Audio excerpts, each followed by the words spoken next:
Welcome to this explainer of 12 steps to a good life. Let's dive right in, shall we? Today we're tackling a high-stakes cognitive trap that honestly causes a tremendous amount of unnecessary anxiety for so many of us. If you've ever felt completely paralyzed by a major life decision, feeling like you literally only have two terrible options, well, you've probably fallen victim to a very specific, very common cognitive error. And today, we are going to completely dismantle that trap. Must you choose between financial success or personal happiness? This question right here perfectly captures that visceral trap we fall into when making big life choices. How often have you heard this framed as an absolute? Like you must strictly choose between grinding yourself to dust to be wealthy or, accepting a life of poverty to be truly happy. It's just a paralyzing way to look at the world, and it artificially limits our possibilities. Think about our personal relationships, for example. We often back ourselves right into a corner, artificially limiting our possibilities to two stark extremes. You might think, well, we can't keep going on exactly like this, so I guess we just have to break up. But wait, what about couples counseling? What about setting new boundaries? We totally blind ourselves to the entire middle ground. Section 1. Defining the false dilemma. To actually dismantle this trap, we first need to understand the cognitive error driving it. The false dilemma, also known as the black and white fallacy, is this dangerous oversimplification that basically obscures nuance and just makes us miserable. This isn't just some harmless little quirk of human nature, It's a cognitive distortion that actively manipulates our decision-making. It forces us to choose between two extreme outcomes when, in reality, life is incredibly complex and offers a whole multitude of options. And it's wild just how pervasive this all-or-nothing thinking really is in our daily lives, usually tied right to perfectionism. You can see how this cognitive distortion tricks us, right? You eat one single piece of cake and suddenly your brain goes, well, the diet is totally ruined, might as well eat the whole thing.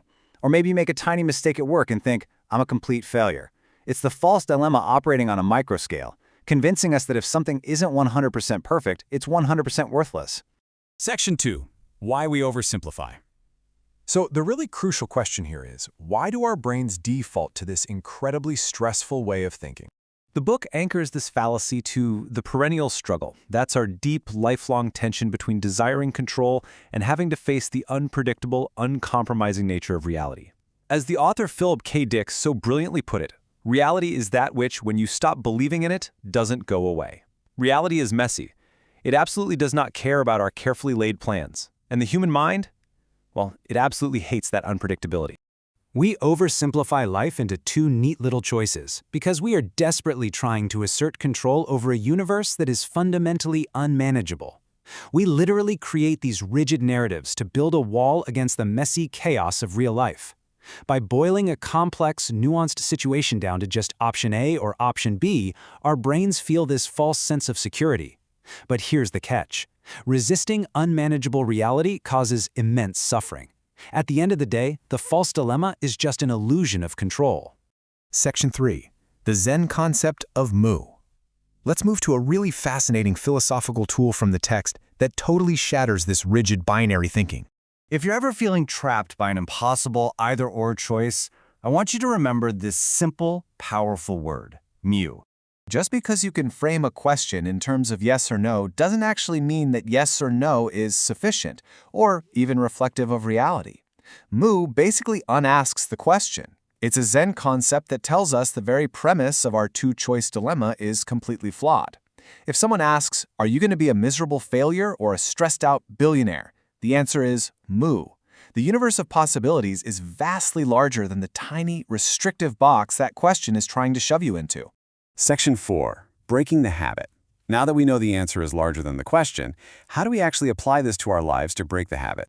The author lays out these 3 actionable steps to break the black and white habit, reminding us that real life almost never fits into extreme categories. First, you've got to catch yourself in the act. When you hear yourself thinking, I have no choice but to do X or Y, just stop. Challenge that premise right there. Then, actively brainstorm additional options. Bring in a friend if you need an outside perspective. And finally, explore compromise. Really seek out the nuance that the false dilemma is trying to hide from you. A truly game-changing technique here is shifting your vocabulary. By replacing those restrictive either-or statements with liberating both-and language, you suddenly realize you can both make a mistake and still be entirely on the right track. You can both feel terrified of a new opportunity and be incredibly excited about it at the exact same time. You don't have to choose just one emotion or one outcome. Both-and language grounds you right back in the complex, beautiful reality of the human experience. Section 5. Embracing nuanced reality. Dropping the false dilemma requires a much broader shift in how we approach our personal growth. As the psychiatrist Viktor Frankl famously noted, the meaning of life is to give life meaning.